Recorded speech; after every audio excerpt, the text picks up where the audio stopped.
मध्य प्रदेश में bulldozer justice के खिलाफ हाईकोर्ट की सख्त टिप्पणी का प्रशासन पर कोई असर होता हुआ नहीं दिखाई दे रहा है।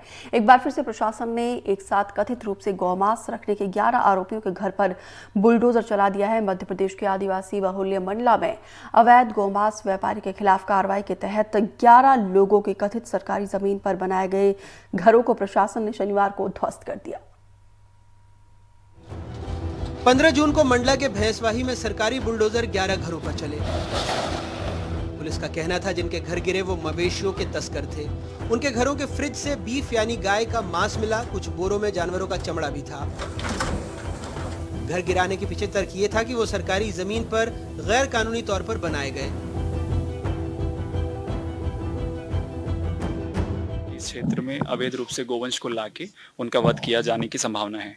उसी टीप के आधार पर टीम यहाँ पर कल आई और जब उन्होंने यहाँ पर चेक किया तो ऐसे 11 घर मिले जहाँ पर कि गोवंश के अवशेष प्राप्त हुए। उन सभी को जब्त किया गया है और वो 11 ही गृह स्वामियों के विरुद्ध इसमें एफआईआर दर्ज की गई है। अभी वर्तमान में एक व्यक्ति गिरफ्त में आया है और पुलिस की जब दबिश हुई थी उसमें अंधेरे का फायदा उठा के बाकी अन्य आरोपी फरार हो गए। जितने भी घर गिराए गए वो कुरैशी समुदाय के थे। प्रशासन का कहना है कि उसने कुछ विशेष घरों को निशाना नहीं बनाया और स्थानीय प्रशासन 2022 से इस गांव के लोगों को नोटिस दे रहा था, क्योंकि ये इलाका जानवरों की चारागाह के तौर पर चिन्हित है और इस गांव पर गैर कानूनी तरीके से कब्जा किया गया था।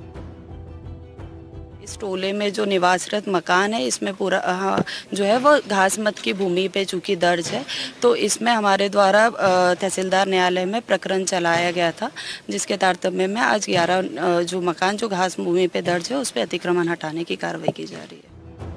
ये पूरी कार्रवाई उस घटना के बाद हुई जिसमें मंडला के बाहरी इलाके में डिथोरी गांव के एक ढाबे के मालिक ने एक सफेद बोलेरो पिकअप से एक गाय को खींच कर ले जाते हुए देखा। कुछ स्थानीय लोगों ने गाड़ी रोककर उसमें बैठे 2 लोगों से पूछताछ की। इसके बाद पुलिस ने 5 गायों को बरामद किया, जिसमें से एक की मौत हो गई। कुछ स्थानीय संगठनों ने इसके बाद विरोध प्रदर्शन किया। मामले में ओवैसी ट्वीट के जरिए कूदे तो सरकार ने चेतावनी दे दी। ये ओवैसी की दृष्टि हो सकती है, वो उसकी दृष्टि में हमेशा 2 वर्गों की वो बात करते रहे। बड़े दुर्भाग्य के साथ कहना पड़ रहा है कि वो जिस वर्गों को बिलोंग करते हैं वो उस वर्ग को भी लज्जित करते हैं। अपराधी कोई भी हो, हमारी सरकार अपराध के ऊपर कार्रवाई करना लगातार जारी रखेगी और कानून के अंतर्गत सबको चलना पड़ेगा। इसमें हम कोई कॉम्प्रोमाइज नहीं करने वाले। आप जहां तक बात पहुंचा सकते हैं उनको बात पहुंचा दीजिए कि वो हैदराबाद नहीं समझे मध्य प्रदेश को। कांग्रेस पार्टी इस बात का विरोध करती है कि सरकार कानून अपने हाथ में ना ले। सरकार जो है ये बुलडोजर राज, बुलडोजर प्रथा को बंद करे। जो भी काम करना है अदालतों का काम है लोगों को सजा देना, और हम मांग करते हैं कि उनको कड़ी से कड़ी सजा दिलाई जाए और पूरी जांच निष्पक्ष और स्वतंत्र जांच की जाए।